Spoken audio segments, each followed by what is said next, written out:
This is Dr. Kasie Roberson, and you're listening to This Is Purdue. Hi, I'm Kate Young, and you're listening to This Is Purdue, the official podcast for Purdue University. As a Purdue alum and Indiana native, I know firsthand about the family of students and professors who are in it together, persistently pursuing and relentlessly rethinking. Who are the next game changers, difference makers, ceiling breakers, innovators? Who are these Boilermakers? Join me as we feature students, faculty, and alumni taking small steps towards their giant leaps and inspiring others to do the same. When we think about AI and as it continues to evolve into the future, it will get bigger, it will be integrated more. And so the more we can understand how it works and how we can best use it, the better it's going to be. And I do believe, especially when we think about Gen Z, that if we look at how do we continue to use this with an authentic voice, use it with integrity, so be honest and transparent about how we're using it, then we're going to use AI more responsibly.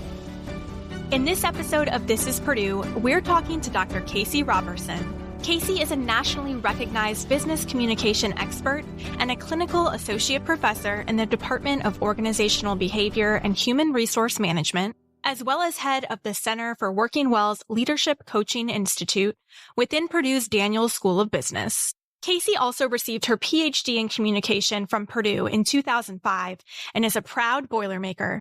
As an educator and mentor, she guides undergraduate and graduate students in developing foundational business communication skills, covering topics like critical thinking, emotional intelligence, and best practices for using AI as an effective communication tool.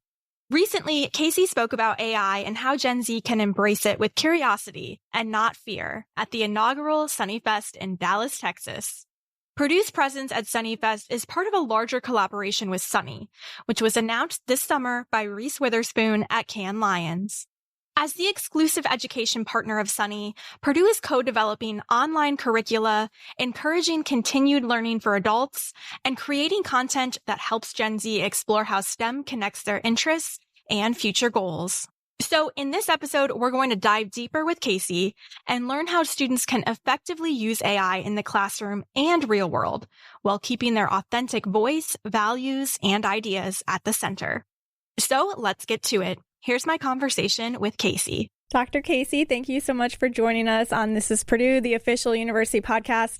We've spent a lot of time together. We were just at the first Sunnyfest in Dallas, Texas, where you spoke on a panel, and we discussed a lot of different things at that conference. It's like the curiosity around AI and not being afraid of it. We have so much to discuss today. Thank you so much for coming. Thank you so much for having me. Let's get into it. You know, AI is in the news a lot. Lots of headlines about it right now, right? Yes. Yes. So we know that younger generations, Gen Z specifically, really started using AI in school and also though at work in social situations. But as a professor who's actually teaching and mentoring this generation, what do you see as far as what their relationship with AI is really like? Thank you for that question. It's such an important one right now. And when we think about Gen Z, we need to think about the age range of what Gen Z is. So Gen Z is ages 13 to about 28.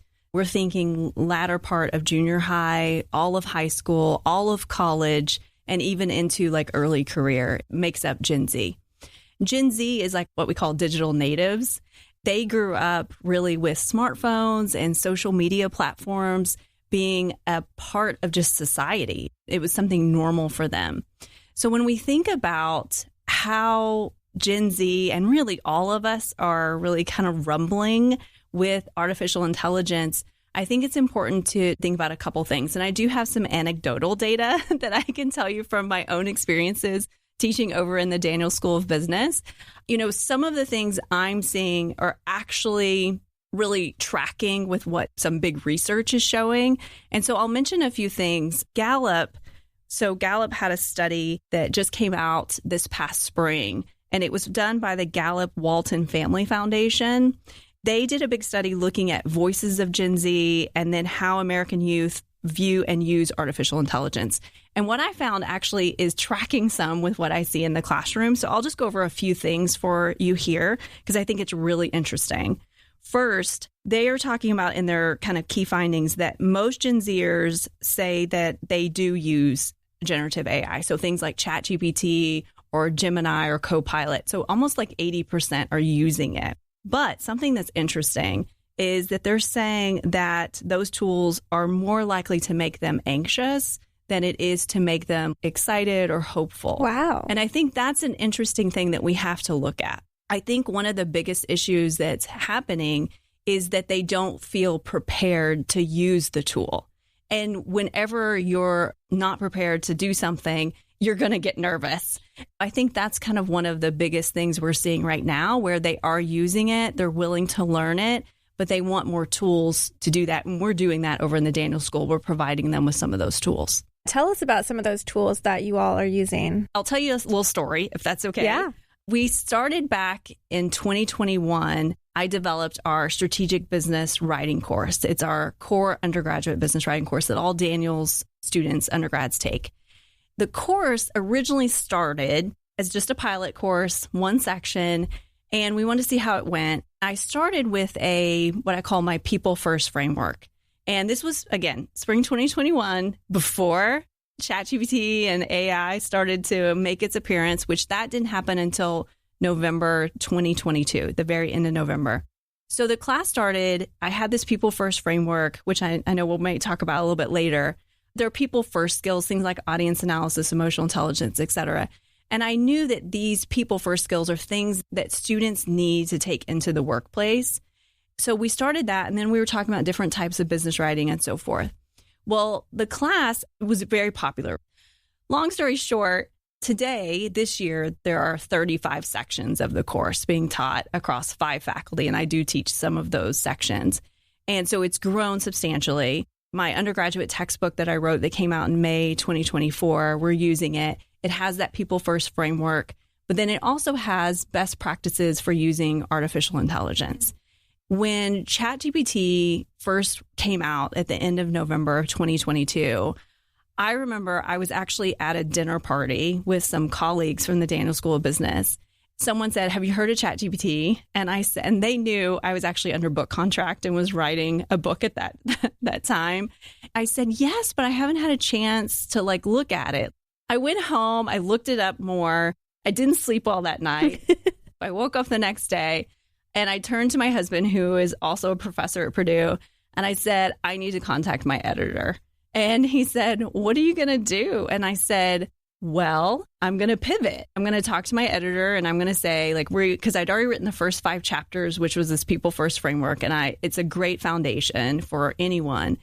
I said, we're going to keep that. But then when I move in to talk about traditional types of writing, I'm going to learn, I'm going to figure it out, see whatever research is out there, but I'm going to go into ChatGPT and I'm going to figure out what are best practices. I contacted my editor. We had a meeting. And so my editor at Kendall Hunt Publishing was just incredible. I said, "I think we need to have one of the first books to market to talk about best practices in AI, and I'm going to figure this out." He said, "I love this. Let's do this." By fall 2023, less than a year after ChatGPT came out, we were already teaching best practices in the undergraduate business core writing class. And then my book came out in May 2024, and now it's available where people and students across the country can do it and use it. But we were already putting into place some of the best tools that they could use. So that's kind of the story of the class. And I think the evolution of it really speaks to the Boilermaker spirit of let's be one of the first to do something. We are a flagship in so many ways. And I think we are a flagship when it comes to artificial intelligence, not only in the Daniel School with what we're doing, but across the university. I'm a Boilermaker myself. Besides being a faculty member, I graduated with my PhD from Purdue in 2005. It was in me that we have to do this. I'm so glad that we did, because I know it's making a positive impact for our students. With your experiences with students, you also have Gen Z children. I do, yes. What are some of the questions that students have about using AI as a tool? Yes, absolutely. So a lot of the criticisms, and even some of the things the Gallup study was saying, was that some of the criticisms are they're afraid that it's going to hinder their critical thinking. And some people have said, well, we can't use artificial intelligence in the classroom because then they're not going to know how to write. And the same argument was actually made about the calculator when it first came out. Like, if we use calculators, no one's going to know how to do math. Well, we all know how to do math to some degree, right? To some degree. To some degree. So when we think about this, any tool can be used for good or bad. AI, absolutely. If you just plug in what you want and just say, write this essay for me or write this for me, and you don't do any really human thinking and put any of yourself into it, then it will hinder your critical thinking. And that's not what we teach. That is not a best practice. In fact, what we do is we provide opportunities for our students to, they have to, when they turn in an assignment that where they use AI, they turn in like a packet. And so they turn in like a first draft that is their original thoughts, no AI at all. Then they have to turn in like their prompt that they use to edit or revise. And we teach them prompt engineering. They turn in their prompt. They turn in a screenshot of what AI provided back. So whether it's ChatGPT, Gemini, Copilot, whatever it is, the next thing they provide is their revision that has like some of the AI incorporated, but they can't include everything that AI gave back to them. And then the last thing we have them do is write a reflection on it. And the reflection is, what did they find helpful about using AI for this task? What did they not like about it? How do they envision using AI in the future for something like this? So in the students, the first time I did this assignment back in the fall of 2023, I was so surprised at how critical the students were of the AI. And now I've seen it every semester. They find some things to be really helpful, but there are some things they don't like, and they do not want it to take over their authentic voice, which I love that. And that's something about Gen Z, is that they really do care about having their voice heard, which is important because this generation, when you're this young, you are still finding your voice. And so the fact that they don't want to let it take over means that they're more likely to not let it take over their critical thinking too, which is a very good thing. During Kasie's fireside chat with Gen Z AI activist and researcher Neha Shukla at Sunnyfest, she explained the 3 pillars of AI. And when it comes to Gen Z, we know this generation craves authenticity. So how is Kasie teaching and mentoring younger students when it comes to using AI? And how does she guide the conversation around using it from the classroom to their future careers? When we think about AI, I think there's a few different things we can think about. Mindset, authenticity, and integrity are 3 really great ways to look at AI, but also look at your life too. Like, they definitely apply in lots of ways. So mindset, when we think about, just like we talked before, about how AI, because it's new, can be a little scary for people. Whenever we think about our mindset is something that we can choose. So we can have a growth mindset, we can have a fixed mindset. And so if we are thinking, I don't want to try something new, I just want to do what I've always done, that's more of a fixed mindset. It can kind of keep us sometimes from really being able to pursue some of our goals if we are not willing to try new things. We can also sometimes find ourselves getting into like a negative mindset, especially when we're afraid of something. Like, if anyone has ever thought about like, what if this happens? What if that happens? Like, you immediately go negative. That negative mindset, we can flip it. What if something good happens? What if this turns out really well? Sometimes with AI, it's easy to get into a more of a negative fixed mindset. Like, I don't want to try this. I'm scared of it, especially given the fact that there's still a lot of places like in schools, whether it's, a certain classroom or like K-12 education, where they're like, you cannot use this. Like, you cannot use this, because they're still honestly grappling with how to integrate it into education. And that's something I think that we do need to talk more about, just as a society, of where do we go with that. But the mindset's important. So let's try to look at it from a growth mindset, from a positive mindset, understand that there are limitations, not be blind to those, but how do we move forward in a productive way? That's the first one. But then authenticity. We talked a little bit about that authentic voice and how important it is.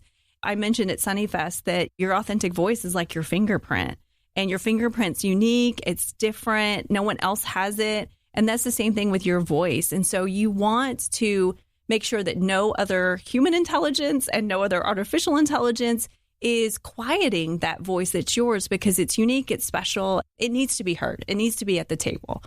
So then we also have integrity, and integrity is kind of how do we use AI ethically? And I think the biggest thing is let's just be honest and transparent about how we're using AI. If we're doing that, then there should be an issue. It's not like you're hiding something and so forth.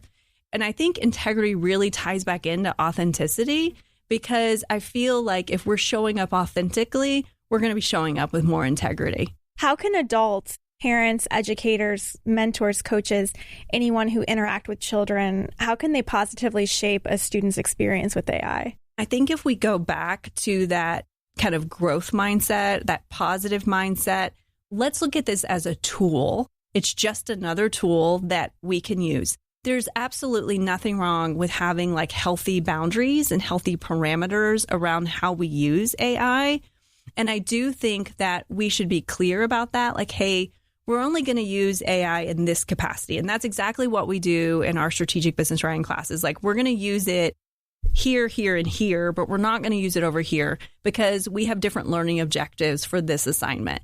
And so I think when we explain that to them, which Generation Z is a why generation, they want to know why. And I love that about them because I want to know why about a lot of things too. And so I think it's really healthy to just be able to say, here's how we're using it. Here's why we're using it this way.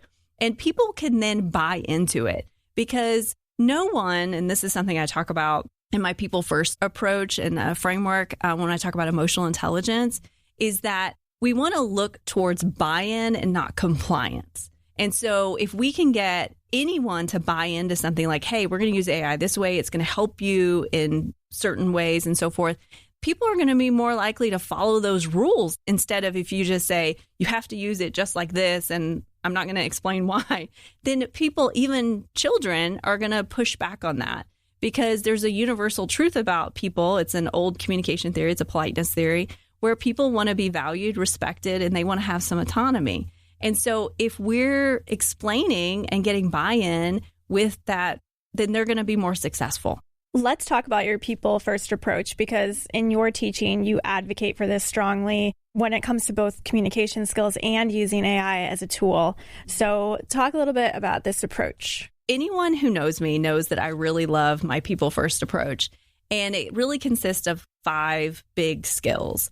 And they are audience analysis, emotional intelligence, critical thinking and problem solving, building connection and trust, and communication ethics. They're the first 5 chapters in my textbook. We walk through those, and I give actually a lot of talks on this. I call it the communicating well at work using 5 people first skills. This resonates with every audience I talk to, whether it's undergraduate students, it's staff here at Purdue, it's executive audiences at organizations where I'm doing workshops or keynotes. These really resonate with people because the hardest part of anyone's job is usually working with other people. And so it's not in terms of like, if you're technically trained well, you're going to go in and in a silo, you can do your job well. But that's not the way most companies and organizations work. You are going to be working with other people, and there's going to be conflict sometimes. There's going to be miscommunication. And these 5 people first skills are going to help set you up for success. And it's going to help you to communicate well at work. So when we think about audience analysis, so like if you and I were going to be having a one-on-one meeting, I would go in and I would have some talking points, but I would be thinking about not just what I want out of the conversation, but what do you want out of the conversation? So who are you? What do you care about? What's the best way to communicate with you, et cetera? And then there's emotional intelligence, which is the second one. And emotional intelligence is getting really curious about the emotions that you're experiencing and thinking about them before you respond. And then also trying to understand and be empathetic about where other people are coming from when they're communicating with you. And then we also have critical thinking and problem solving, which is a lot of like core competencies of like what you do in your job and how you communicate. Building connection and trust, which has a component of authenticity, strategic thinking, et cetera. And then communication ethics, which is really about kind of like a personal standards of ethics. So being honest, being fair, being transparent, being responsible, et cetera. So a lot of institutions, especially in education, are trying to develop these policies around Gen Z and Gen Alpha's AI usage. I know you just said, K through 12, they're kind of like, whoa, we don't even want to get into that yet. What should these organizations consider when they're creating policies? I do think a lot of K-12 are talking about it. They just haven't implemented anything yet. And so I do believe like Purdue is, again, a flagship for, we already have some AI policies. We're currently building more. I'm currently serving on an AI task force in the Daniel School of Business. We're looking at new things to recommend to the university, et cetera. It's definitely evolving because AI is evolving. But I do think that in higher education, it's important for us to pay attention to what's happening in K-12 education because those are the students who are coming to us. And I know K-12 educators want to prepare students for the world, whether it's education or going straight into the workforce. They want to prepare them as best they can. And I have the highest respect for K-12 educators. And so when we think about the K-12 education, I think there are a couple things that I really I dream about. I dream that as we start to develop artificial intelligence and put it into curriculum, which I think will eventually happen, I hope that we will also kind of run a parallel path that will be connected of putting more emotional intelligence into the curriculum as well. Because if we can do a blend of that people first, that emotional intelligence, and helping people to navigate and understand their voice, their emotions, their feelings, while we're also bringing in artificial intelligence, I think that could be a game changer in a lot of ways. I think that as K-12 educators start thinking about this more, I hope that they'll think about both of those and how that could fit into curriculum. As a strategic communications expert, you also help students think through, foundational skills, emotional intelligence. We talked about critical thinking, problem solving. How do you think all of those play a role, that people first approach, when it comes to using AI? I think that if you are using a people first approach, then you are going to show up more authentically. You're going to remember, like, AI does not know the person that I'm writing this email to. Only I know. That's a this great person, point. right?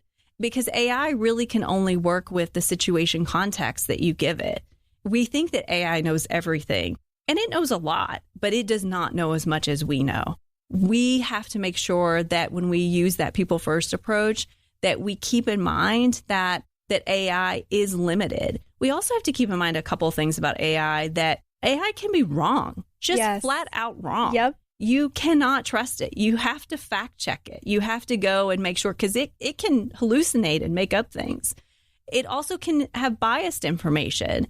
It also can, when we think about AI, we want to make sure that we never put anything confidential into AI. Like if I'm writing an email to someone and maybe I want to like revise it or something and polish it, and I'm trying to be more efficient because I have a lot of emails to return, I make sure that, first of all, there's nothing confidential in here. I take out any names, I redact those, and I keep it like a basic structure.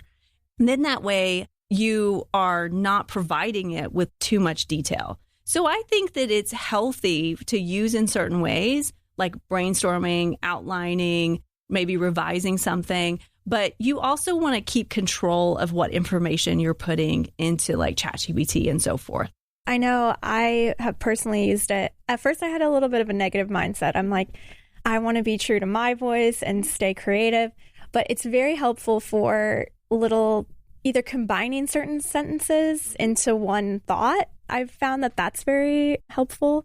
But then also, can you make this email a little bit more firm in a polite, professional way, right? Yes. But there's so many uses for it that do make sense, and it does like really help, especially in a professional setting, I think. Yes, absolutely. So what advice do you have for students who are curious about using AI but may not have used it yet? If they're brand new, just try something easy. Like if you want to use it for brainstorming, just pick a topic that you're interested in, maybe you know a little bit about, and then just see. And you can kind of test the waters with it to see, like, if I ask it, what is the date next Friday? Sometimes it gives you the wrong date. Like it's not the correct day.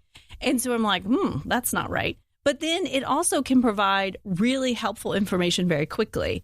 Just take something you know something a little bit about, maybe do a little brainstorm with it, or maybe take some writing, again, that is not confidential, nothing like intellectual property or something. Like when I write, like I'm writing a book right now, I would never put that in ChatGPT. That's like, a good point. I don't want to know what it has to say. I am not interested in that. And so I wouldn't put anything that you feel like I own this, but maybe put like, hey, I had this one paragraph and I felt like it wasn't exactly where I wanted. So ask it to help you to revise it, to make it maybe a little bit more concise or something like that. So I would say just play with ChatGPT a little bit to just see what it can do and where your comfort level is. And I think that would be a good start. Let's dive into some of the fun things that you can do with AI. I know people we were traveling with to Dallas for Sunnyfest used it to book restaurant reservations, to look up things to do. You and I talked about, hey, I have this, and this in my fridge. What can I make with it? Tell us about a couple fun things that you can do with AI that might be outside the box. So I can tell you a couple things. Definitely one of the ones we talked about before was, and I've used this recently on more than one occasion, where I have limited amount of ingredients in my fridge and in my pantry because I need to go to the grocery store. I was working from home and I thought, what are we going to do for dinner tonight? And I want to do something in the slow cooker so I can be productive with work. I plugged that into ChatGPT and said, here are these ingredients, because I thought they made sense to maybe go together, but I wasn't sure what to do. And absolutely, it came out with like 3 different recipes. I picked which one I wanted and I threw it in there and everyone was thrilled with dinner. And they were like, what is this new recipe? And I mean, it impressed my teenagers, which was great. So that's a fun thing. One thing I did over the summer, because I don't always keep everything in ChatGPT, like I'll erase things occasionally and so forth, because I don't want to have a whole bunch of stuff there. But I asked it to vision board with me like a day in the life of what I would be doing like 5 years from now. And I listed out some of the things that I envision for myself 5 years from now and like things that I want to be doing with my work and so forth as a faculty member here at Purdue. The way it like approached my day, I was like, I like this. This is good. So I think it can help you with like imagining things and looking at things in maybe a different way. And so I think it just kind of depends on how you want to use it. We talked a little bit about this with the comparison of the calculator and not being able to do math. The late 90s, early 2000s, Wikipedia, using that as a source. What are some of those common ethical questions that come up with students using AI in the classroom? I remember the days in the early 2000s when I was a graduate student here at Purdue and students would turn in something and it had Wikipedia as a source. I was like, this is not a legitimate source. You cannot use this. When we think about AI, so the latest version of ChatGPT in particular has gotten much better at this, where now it'll provide a link and you can go to like a primary source. And that's something we've said for a long time. Wherever you get information, the best information is always a primary source where you're citing something exactly from where it comes from. Now, as we mentioned, ChatGPT can still be wrong. And if it doesn't cite something, you should definitely be skeptical. But you want to click on that. If it provides a source, click on it, go to it, make sure that it's correct. If you go to the primary source, then I think you're probably going to be okay. And that's actually one of the biggest developments that they really tried to address some of those hallucinations that are happening, but they do still exist. What do you think the future of AI looks like for students and younger generations overall? AI is just going to continue to grow and get bigger and bigger. And we're going to see it in more and more places. Of course, I look at AI from a communication lens. Like, how do we use it to help improve communication? And there's lots of other people here at Purdue and other places who are looking at AI in lots of different ways, in lots of different industries. I'll stick to my wheelhouse. When we think about AI and as it continues to grow, and I do believe that I felt this even in December 2022, which is why I made a pivot in my book, that I was like, I don't want to write a book that's just going to be automatically outdated. I want it to be something that's really helpful and impactful for students. And that's why I'm a professor, is because I care so much about helping people to develop really important skills like communication that I know can make such a difference in their life. But when we think about AI and as it continues to evolve into the future, it will get bigger. It will be integrated more. And so the more we can understand how it works and how we can best use it, the better it's going to be. And I do believe, especially when we think about Gen Z, that if we look at how do we continue to use this with an authentic voice, use it with integrity, so be honest and transparent about how we're using it, we're going to use AI more responsibly. And I think that that's an important part of the future of AI. I love that, being honest and authentic about how you're using it. And speaking of the future as well, you're the head of the Leadership Coaching Institute within the Center for Working Well in the Daniels School of Business. But you all have some exciting things coming up. So I want to give you an opportunity to talk about that and tell us what the latest news is. Thank you so much for asking about that. We're very excited about the new Leadership Coaching Institute, which is housed in the Center for Working Well in the Daniels School of Business. The Leadership Coaching Institute, one of the things that we're so excited about that we're going to be piloting in the spring due to a just incredibly generous donation, is that we're going to start to offer undergraduate executive coaching. And we're going to start on a small scale. So we are going to be one of the first in the country to be able to offer this to undergraduate students. Most people, when they get executive coaching, it's not until mid-career, and if they're lucky. So we are going to help students start their careers with a coaching mindset. So we'll be talking about things like communication and grit and resilience and persistence. So we're very excited about that part of it. Also in the Leadership Coaching Institute, we are developing right now with executive education that's going to launch later this spring, an asynchronous program that's going to look at working well and leadership topics. But then we're also going to have a synchronous component where once a week, because it'll be about 6 weeks, in their cohort of about 40, they'll get to meet with their faculty expert on that topic and participate in a leadership lab. So what's great about this is that it will be like a small grouping of 40. It'll be very convenient. People can do it from wherever. So if we have any Boilermaker alums who want to come back and do something, they will be welcome to. But it's going to be something that I think is going to be really meaningful for people, and we're very excited about that.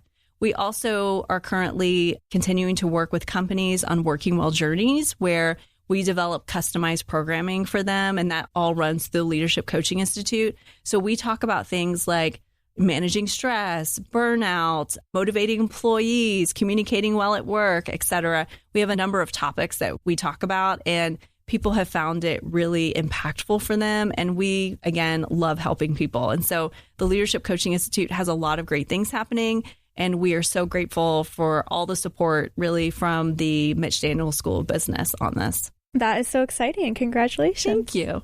Thank you again for joining us. Is there anything else that I missed that you want to talk about when it comes to AI or anything in the future coming up for you? I just want to say, well, first of all, thank you so much for this opportunity. And I do want to mention just really briefly what an incredible event Sunnyfest was when we went. It was so inspiring. And to be on that stage and to be able to talk about AI, to see it resonate with the young people in the audience, I think that we need to have more conversations like that and like this, because when we think about AI moving into the future, just like when we think about, I think, emotional intelligence too, there's so much opportunity for growth, and there's so much that we can do to improve people's lives.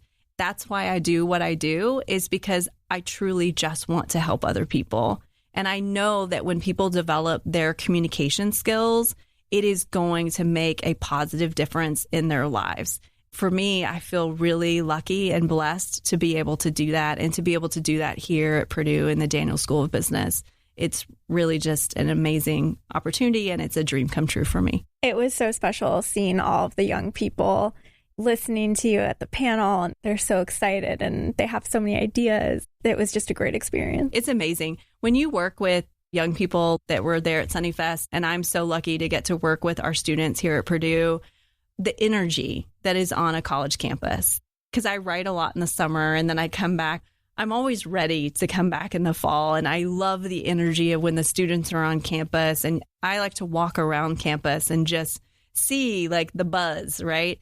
And there's something so special about Purdue. And I know I'm biased because I'm an alum too, but there's something so special about this place and the students. And even though we are a big university, this is a place where people can find their place and find belonging.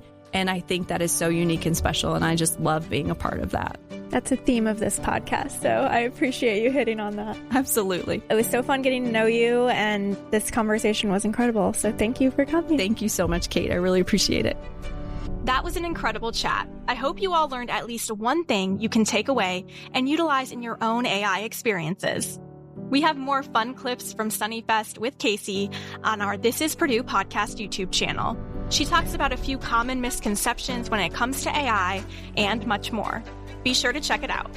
And if you're interested in learning more about AI, the Sunny and Purdue Playbook, From AI to IRL, offers guidance and prompts on how students can use AI with confidence. We'll link that in our show notes for you as well.